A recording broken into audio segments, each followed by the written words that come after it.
The Arizona sun burned with a cruel indifference that day, turning the red dust into shimmering gold and the bones of the earth into mirrors of heat. The desert stretched wide and merciless, a place where only the stubborn or the lost dared to wander. Among those lost was a young woman in tattered linen, her once fine dress torn by the brush and her bonnet long since gone to the wind. Her name was Ella Whitmore, daughter of a Missouri preacher, raised on hymns and Sunday lessons about virtue, sin, and salvation. But none of those sermons had prepared her for the silence of death, the kind that follows a stagecoach ambush in the middle of nowhere. Only hours before, she had been laughing softly behind a lace fan, listening to the driver whistle some cheerful tune. Then came the thunder of hooves, the gunfire, the shouts of men who smelled of whiskey and dust. When the smoke cleared, she was the only one left breathing, hiding beneath a broken wheel as the bandits galloped off with everything. Money, supplies, even the horses. Now, she stumbled through the heat, her throat raw from thirst, her lips cracked like dry riverbeds. Each step was agony. The land rippled before her eyes, mirages of green trees and water that disappeared the moment she blinked. Her pale hands trembled as she clutched a small silver cross that hung from her neck. "Lord," she whispered hoarsely, "don't let me die here." Not like this, but even her voice seemed swallowed by the emptiness. It was then, as the sun bled into the horizon, that a shadow appeared on the rocks, a tall, broad-shouldered figure standing motionless against the fading light. At first she thought it must be a trick of the eyes, but then he moved, stepping down from the cliff with the grace of a mountain cat. He was Apache. His bare chest glistened faintly with sweat and dust, marked with the black lines of tribal ink. His long hair was tied back with leather, his face carved by wind and sorrow. He carried a bow slung across his back, though he made no move to use it. When his dark eyes found her, Ella froze. Her heart pounded like a frightened bird in her chest. He approached slowly, wordlessly, like one might approach a wounded fawn. "Stay back," she managed to croak, her hand trembling as she lifted the tiny cross as if it were a weapon. "Please, I'm pure." The Apache paused, his expression unreadable. Then, with a calmness that felt ancient, he lowered his gaze and took a step back. His voice, when it came, was deep and roughened by solitude. "No harm," he said simply. "You, safe." She didn't trust him, not yet, but the way he spoke, the way his eyes held no hunger or cruelty, softened something inside her. Her knees gave way, and before she knew it, the world went black. When she awoke, it was night. The stars blazed brighter than she had ever seen, and a small fire crackled nearby. She was lying on a blanket inside a small canyon cabin, built from weathered logs and stone. A clay pot of herbs boiled faintly in the firelight. The Apache sat cross-legged nearby, watching her but not speaking. When she stirred, he rose and poured water into a wooden cup, setting it beside her with quiet care. "You drink," he said. Her throat burned with thirst and pride gave way to need. She drank greedily, the water cool and sweet. After a moment, she dared to look at him again. What do you want from me?"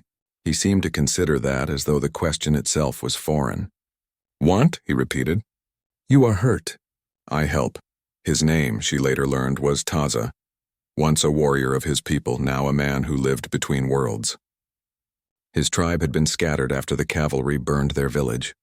His wife and child were gone, buried beneath the red earth years ago.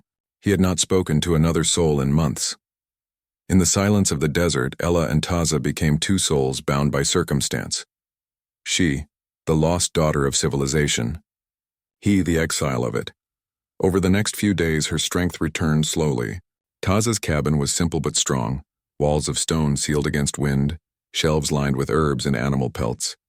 Each morning he left before dawn, returning with cactus fruit, rabbit, or sometimes fish from a hidden creek. He never entered the cabin without first making a noise as if to warn her of his presence. She began to see the humanity in him. The scars that crossed his arms weren't trophies of violence but reminders of survival. When he moved, it was with the quiet discipline of someone who had long since learned that the earth listens to every step. One evening, as she sat outside the cabin, she saw him working silently by the fire, repairing a bowstring. She felt the weight of her father's voice in her mind. They are godless. They live by blood. Yet what she saw before her was a man who prayed in silence, not to a god she knew, but to something far older. The wind, the stars, perhaps even the memory of his lost family. "Why did you save me?" she asked softly. He did not look up. "Because I remember when someone saved me." The answer silenced her. Later that night, the desert air turned cold and the fire dimmed. She shivered beneath the thin blanket, her body still weak. Taza, noticing her trembling, took off his own fur-lined cloak and placed it around her shoulders without a word. When his fingers brushed her hand, she flinched out of reflex, but then their eyes met. And for a moment the distance between them vanished. The silence spoke louder than words. "Thank you," she murmured, her voice small. He nodded, stepping back into the shadows of the cabin. That night, as she lay awake staring at the rough beams above, Ella realized something she had never felt before: safety. Not the kind preached from a pulpit, but the kind that came from presence. The steady sound of another soul breathing close by, watching the fire, guarding the dark. She thought of her father's teachings, of the townspeople who judged sin by skin and blood. Out here, none of that mattered. The desert did not care if a man was Apache or white. It only cared if he could survive, and if he could keep another alive beside him. When morning came, the sun rose like a burning halo over the canyon walls. Taza stood outside, sharpening his knife. Ella watched him quietly, her heart caught between fear and something she could not yet name. For the first time since she'd met him, she smiled faintly. "Good morning," she said, her voice trembling but brave. Taza looked up, and though his expression barely changed, something softened in his gaze. "Yes," he said. "Good." In that small exchange, simple, almost childlike, something passed between them, the beginning of trust. The beginning of a story neither had wanted, but both somehow needed. And as the wind swept across the canyon, carrying the scent of sage and dust, Ella knew that her life had been rewritten the moment the Apache had stepped out of the sun and into her fate. The days passed slowly, measured by the rise and fall of the desert sun and the quiet rhythm of survival. Ella healed beneath Taza's silent care, her fear fading with each dawn. The wound on her arm knit together, her voice grew stronger, and she began to move around the small canyon clearing as if it were a world of its own. Yet the silence between them remained. Thick, delicate and wordless. Taza would leave before sunrise, his figure disappearing into the orange haze with his bow across his back. He returned by midday carrying bundles of mesquite wood, roots, or the occasional desert hare. Ella had learned to keep a small fire going, boiling water or drying herbs he brought back. She cleaned his tools, mended torn cloth, and swept the dust from the cabin's corners as if by tidying his world she could give herself purpose again, but her heart was restless. Sometimes she would walk to the edge of the canyon and gaze toward the far horizon, wondering if anyone searched for her, or if the desert had already claimed her memory. When she turned back, she would see him, always near, always watchful. Taza spoke little, but his silence was not cold. It carried a strange weight, like the language of the wind itself. When he did speak, it was brief, almost careful, as though each word cost him something. "Storm come," he would say, looking at the color of the sky, or "snake trail, be careful." His English was broken, yet his meaning never was. One morning, Ella found him crouched beside the stream that trickled through the canyon's base, shaping an arrowhead from black obsidian. The sun fell across his shoulders, and she couldn't help but notice the quiet grace in his movements, the patience, the precision. "You work like a man in prayer," she said, half smiling. He glanced up at her, eyes glinting. "It is prayer," he said. "To live, to hunt, to make. All are prayer." The words struck her like scripture. She thought of the sermons her father used to give about devotion, about obedience to God's order. But here was another faith, one carved from earth instead of church stone, lived instead of preached. That evening, the wind began to rise, a low, ghostly moan that grew into a roar. Taza looked to the north and frowned. "Sandstorm," he said simply. Within minutes, the sky turned the color of brass. The wind howled through the canyon, driving grit into their eyes. Taza pulled her inside, shutting the door against the storm. The world outside vanished in a haze of red dust. The cabin shook as if the desert itself were breathing against its walls. The fire guttered low, and Ella sat wrapped in a blanket, trembling at the ferocity of the storm. Will it take the roof?" she asked. Taza shook his head. "Old storm. Cabin older. Despite his calm, she could see the tension in his jaw, the way his muscles coiled every time the wind struck. When a shutter tore loose with a crack, she gasped, leaping toward him in fright. He caught her by the shoulders, steadying her. "Do not fear," he murmured, but she did fear. Not the storm outside, but the warmth of his hands on her arms, the steadiness in his eyes. Her heart pounded so loudly she thought he must hear it. The closeness made her dizzy. His skin smelled faintly of cedar and smoke. I'm sorry," she stammered, stepping back. He nodded once, releasing her. "You are safe," he said again, his voice low. They waited in silence as the storm raged. The hours stretched long, the air thick with the smell of dust and burning wood. To distract herself, Ella began to speak, quietly at first, then more freely. She told him of Missouri, of her father's church and the Sunday picnics by the river, of her mother's gentle voice singing hymns while baking bread. Her words filled the cabin like the sound of rain long absent. Taza listened. Sometimes he asked a question in that broken, thoughtful English of his. "Church, it is house for spirit?" "Yes," she said softly. "For us, it's where people go to feel close to God." He tilted his head. "And here," he said, touching his chest lightly. "You feel far from him?" She hesitated. The wind moaned through the cracks in the walls, and her answer came in a whisper. "I don't know anymore." Taza nodded slowly. "Desert is big," he said. "It make all men small. Even your God." For a long moment, neither spoke.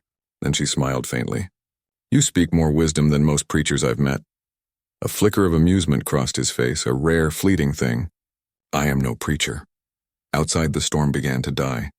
The wind's anger eased into a whisper. Through the thin cracks in the door, the world glowed red and gold. When Ella finally dared to step outside, the canyon was transformed. The sand swept into strange, flowing shapes, the rocks polished clean by the storm's fury. It felt like stepping into another world, a new one born from the chaos of the old. Taza followed her out, standing close but not touching. "Storm make all new," he said, almost to himself. "Old tracks gone. Must make new path." Ella turned to him, her hair wild from the wind, her eyes reflecting the fire of the dying sun. "And which way do we go now?" she asked softly. He looked at her for a long moment. "Where heart says," he replied. His gaze lingered, and in that silent exchange something shifted.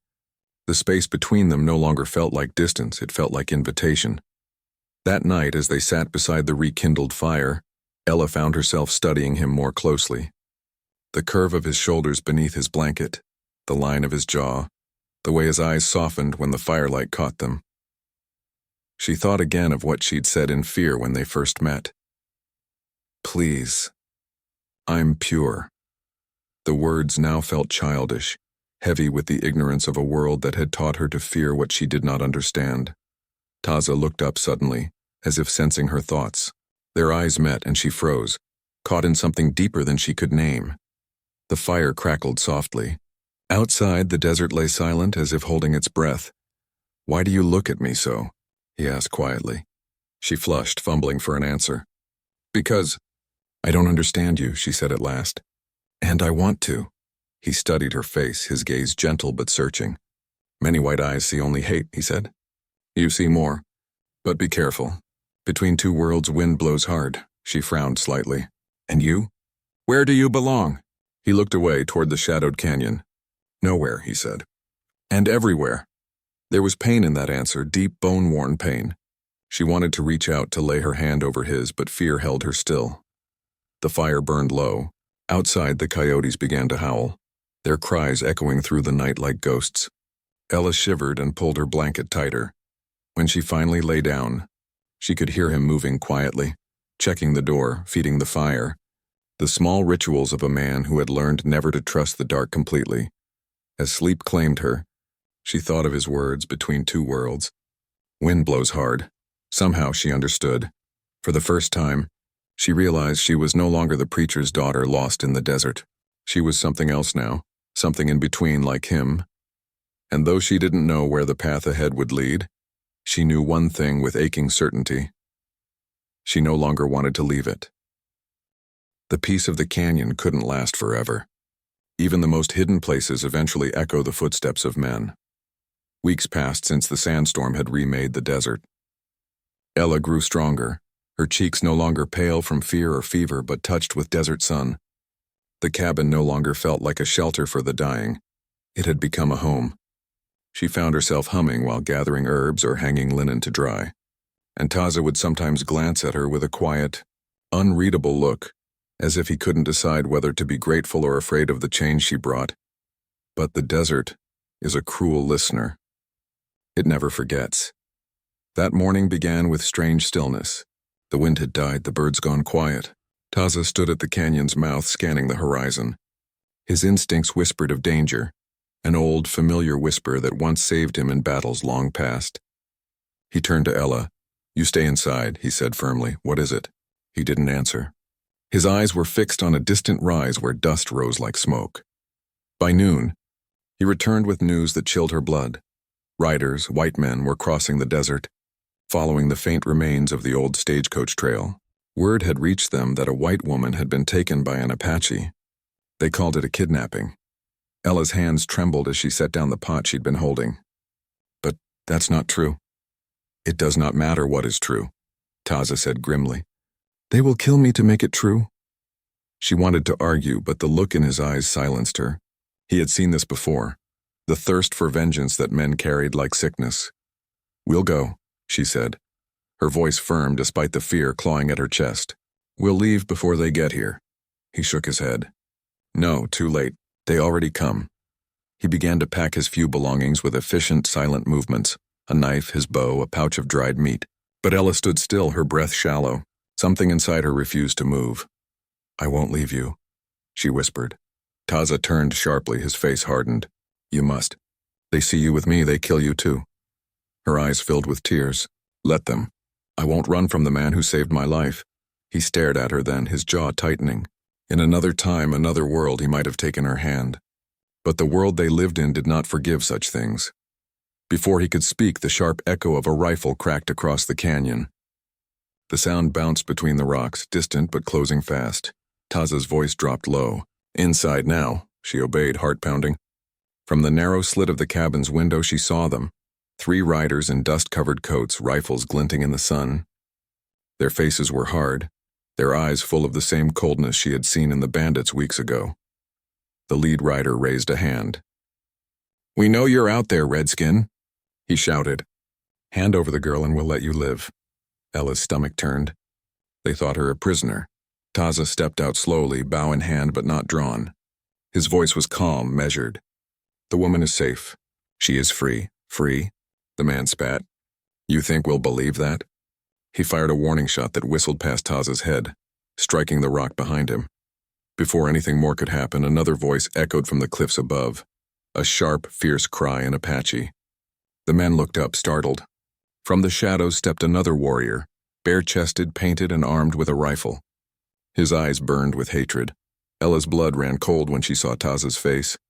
It wasn't fear, it was recognition. "Red Hawk," Taza muttered. The newcomer descended the rocks like a vengeful spirit. "You hide among the white man's kind," he hissed in his native tongue. "You forget your blood. Your wife and child, do they not weep in the spirit land for your shame?" Taza's voice darkened. "I forget nothing. But I will not kill again for hate," Red Hawk sneered, turning his gaze on Ella. "Then I will do it for you." He lifted his rifle, but Taza moved faster. With a shout, he struck the gun aside, the shot ringing wild into the canyon wall. The white riders shouted in confusion, taking cover, unsure who was fighting whom. The air erupted into chaos. Ella screamed his name as Taza grappled with Red Hawk, their struggle brutal and silent. Dust rose around them like smoke. Red Hawk was younger, stronger, fueled by fury. "But Taza fought with purpose, with something purer. You shame us," Red Hawk roared. "You choose her over your own." "I choose peace," Taza gritted, driving his elbow into Red Hawk's ribs. The fight ended in a single heartbreaking moment. Taza disarmed him, but when Red Hawk fell to his knees, he didn't look beaten, only broken. "She will never belong to you," he spat in English, his voice trembling with hate. "And they will never let you belong with her, then." Before Taza could stop him, Red Hawk turned and fled into the canyon's maze, vanishing like a ghost into the dust. The riders below took advantage of the distraction, firing again. One bullet struck the cabin wall inches from Ella's face. She ducked, screaming his name. Taza turned. loosing an arrow that buried itself in one man's arm. The others fired wildly, and one of their horses bolted, dragging its rider through the rocks. The last man, bleeding and furious, shouted curses as he retreated. Within minutes, the canyon was silent again, broken only by the wind and Ella's sobs. When Taza returned to her, his face was streaked with blood and dust. "You hurt?" he asked urgently. She shook her head, though her voice trembled. "No, but you are." He ignored it, checking the door, scanning the horizon. "They come back. More men next time. You must leave tonight." "No," she said fiercely. "I'm not leaving you, not now." "You do not understand," he said, his voice breaking for the first time. "Every time I protect you, I make more enemies. My people think me traitor. Yours think me thief. I stand between worlds and both want me dead." She reached out then, her hand trembling as it found his. "Then I'll stand with you," she whispered. "Between both worlds, if that's what it takes." For a moment, he said nothing. The firelight flickered over his face, carving shadows in his eyes. Then he spoke softly, so softly she barely heard. "You are brave," he said. "Braver than most men I have known." Tears filled her eyes. "I'm not brave," she said. "I'm in love with you." The words hung in the air like a confession to the stars. For a heartbeat, Taza stood frozen. Then he turned away, his shoulders rigid, his breath uneven. "Love is not enough in this place," he murmured. "The desert takes everything." But she stepped closer, laying her hand against his chest. "Then let it take me too," she said. He closed his eyes, and for the first time, she felt him tremble. Outside, the wind rose again, carrying the echoes of the past, of tribes broken, of men lost to hatred, of prayers left unanswered. But inside that little cabin, in the quiet between two heartbeats, something sacred was born. Not peace. Not safety, but something far rarer, understanding. And though danger still stalked them, Ella knew one truth that nothing could take away. She had found her heart in the shadow of an Apache's grief, and she would never turn back. The desert slept uneasily that night. The air was heavy with the scent of smoke and gunpowder, as if the land itself had remembered violence. Taza sat at the mouth of the canyon, his bow across his knees, eyes fixed on the horizon. The fire behind him burned low, barely a whisper of flame. He had not spoken since sunset. Ella watched him from the doorway, her heart heavy. She could feel the distance between them now, not born of coldness, but of the weight of all that had happened. The gunfire, the accusations, the knowledge that neither his people nor hers would ever allow what was growing between them. But she also knew something else. She could not leave him. "Taza," she said softly. "You haven't eaten." He didn't turn. "I am not hungry." "You'll need your strength," she said, stepping closer. "You said they might come back." He nodded once, eyes still on the dark distance. "They will." The word sent a chill through her. The hunters, the white men who believed she'd been stolen, would return. Red Hawk might come too, burning with the shame of defeat. Between them both, the canyon could become a grave. "Taza," she whispered, her voice breaking. "We could go. Head north. There are towns where we could—" "No," his tone was final. "They would hunt us there. You would be taken. I would hang." She bit her lip, fighting tears. "Then what do we do?" He looked at her at last, his face carved in moonlight. "We fight," she shook her head, desperate. "There must be another way." "There is none," he said. "I do not fight to live. I fight so you may." Ella's throat tightened. "No," she said fiercely. "Not without you." For a long time he said nothing.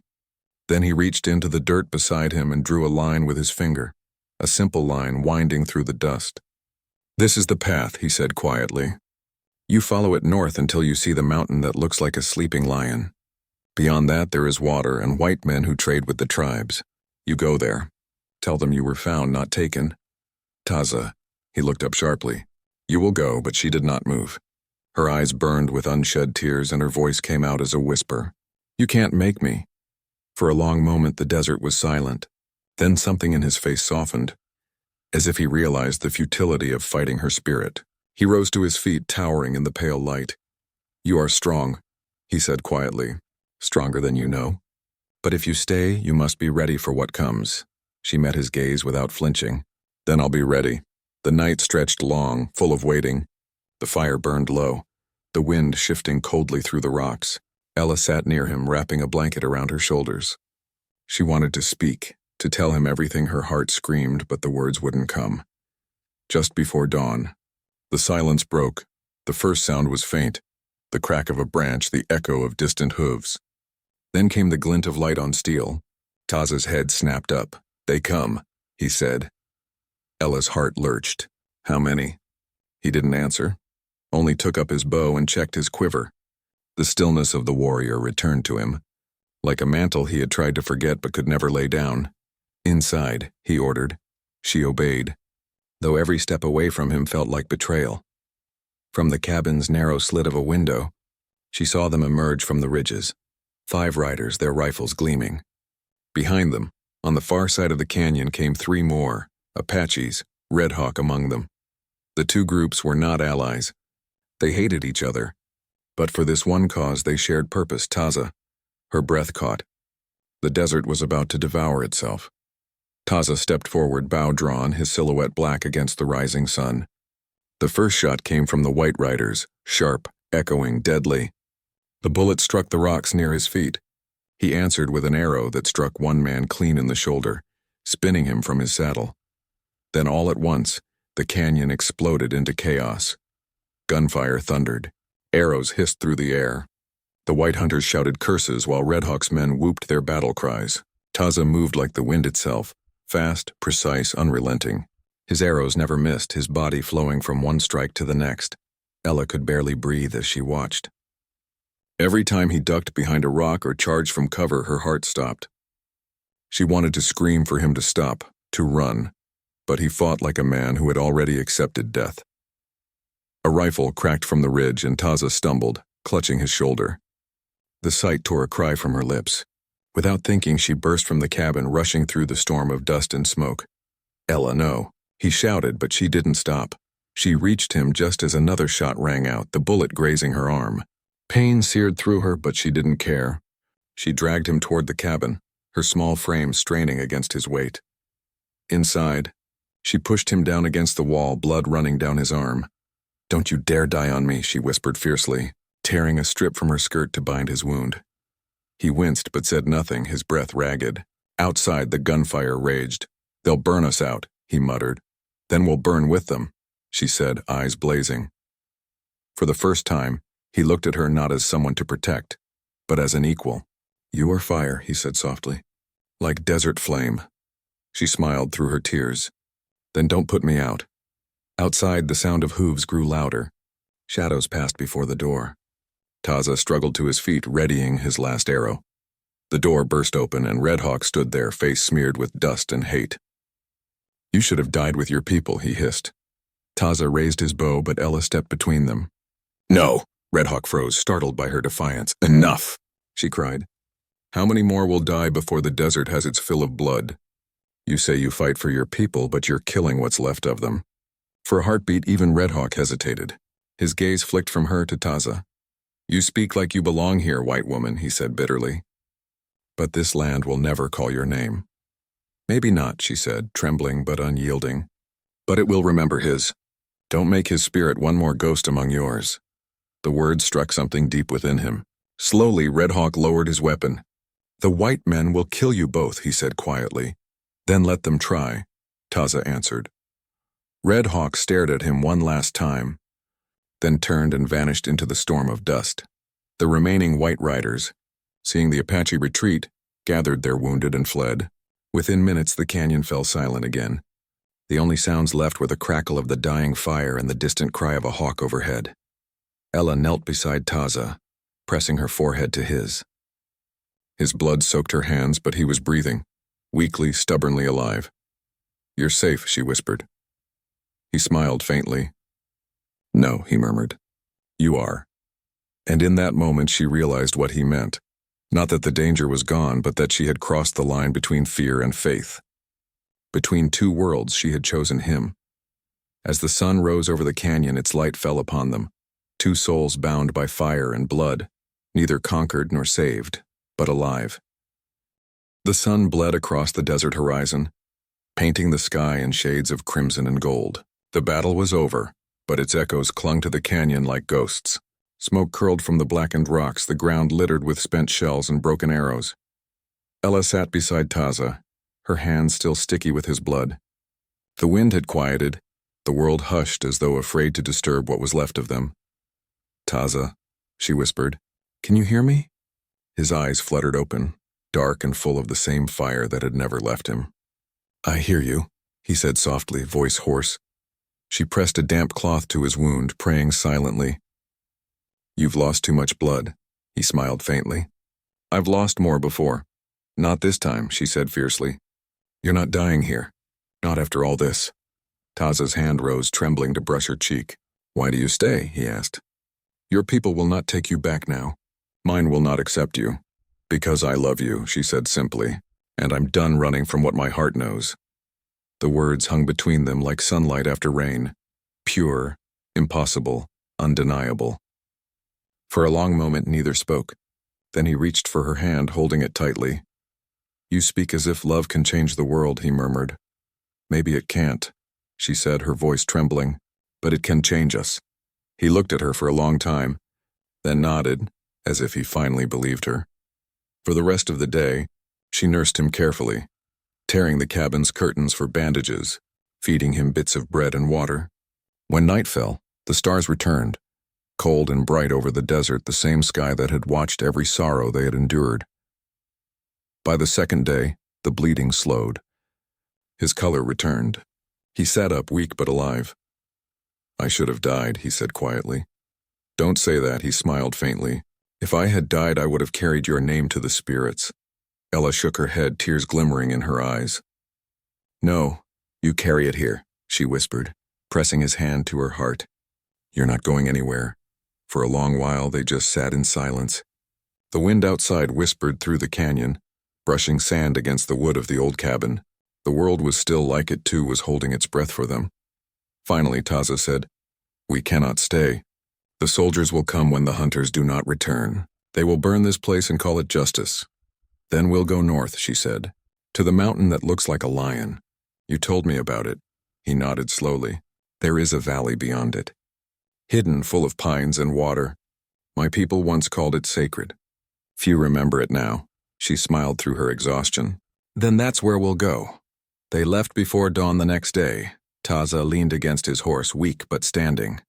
Ella gathered what little they could carry: dried meat, a blanket, a small bag of herbs. The desert wind tugged at her hair as she turned for one last look at the cabin. It had been the place where she'd hidden from the world, where she'd feared to live, and where she'd finally learned what love could cost. She took a deep breath. "Goodbye," she whispered. Taza looked back too, his face unreadable. "The desert remembers everything," he said softly. "Even love." Then they rode. The days that followed were a blur of heat and dust. The sun was merciless, the land vast and empty, but they pressed on. Sometimes Taza would fall silent for hours, lost in thought. Sometimes Ella would sing softly, old hymns from her childhood, words she no longer believed but still found comfort in. By the fifth day, the land began to change. The sand gave way to scrub and stone, then to dry grass and scattered pines. The air grew cooler. When at last they saw the mountain that looked like a sleeping lion, Ella gasped. Its ridges curved like the back of some ancient beast, and beyond it she could see the shimmer of green, a hidden valley just as he'd promised. They made camp near a stream that night. Taza built a small fire, his movements still slow from his wound. Ella cooked what little food they had left. As the sun dipped low, turning the sky a deep burning red, Taza looked at her across the fire. "You should have been a chief's woman," he said quietly. She smiled faintly. "And you should have been a poet." He chuckled, a sound she'd rarely heard from him, and the warmth of it filled her chest. "The world would not listen to my words," he said. "Then I will," she whispered. They sat in silence for a time, the crackle of the fire between them, the red sky glowing above like an old wound healing. Finally, he rose and crossed the space between them. His shadow fell over her as he knelt. "Ella," he said, voice low, rough as gravel. "When I first saw you, you trembled like the wind through dry grass. You said you were pure. You were afraid." She nodded, remembering the fear, the trembling, the confusion of that night. "I was," she said softly. He touched her face, his thumb tracing her jaw. "You are still pure," he murmured. "Not because you are untouched, but because your heart is clean." Tears welled in her eyes. "And you?" she asked. "What are you now, Tuzza?" He smiled faintly. "A man who has found peace in the eyes of a woman the world said I could not have." The firelight flickered across their faces as he leaned closer. The air between them felt sacred, alive. She could smell the smoke on his skin, the earth, the wild scent of the desert still clinging to him. Then he kissed her. It was not a gentle kiss. It was desperate, alive, full of everything they had endured. It tasted of fire and blood and forgiveness. It was the kiss of two souls who had crossed the line between worlds and found something worth dying for. When they parted, the sky above them burned red as if the heavens themselves bore witness. Ella rested her forehead against his chest, feeling his heart beat beneath her cheek. "What happens now?" she whispered. He looked toward the distant valley. "Now we build a life the world will never understand," he said. "But it will be ours." The wind picked up, carrying the scent of pine from the valley below. The fire crackled, and somewhere far off a wolf howled, a lonely, beautiful sound. Ella closed her eyes and breathed in the desert one last time. She knew she would never be the same. When dawn came, they rode down into the valley together. The light broke over them in waves of gold and crimson, and for the first time since fate had thrown them together, neither of them felt alone. The desert behind them kept its secrets. The old cabin would crumble, the gunfire would fade, the tracks would vanish beneath shifting sands, but somewhere, in that valley of pines, the world would begin again for them. And as the sun rose high, the sky blushing red above the hills, the memory of that kiss, their kiss beneath the red sky, would linger forever.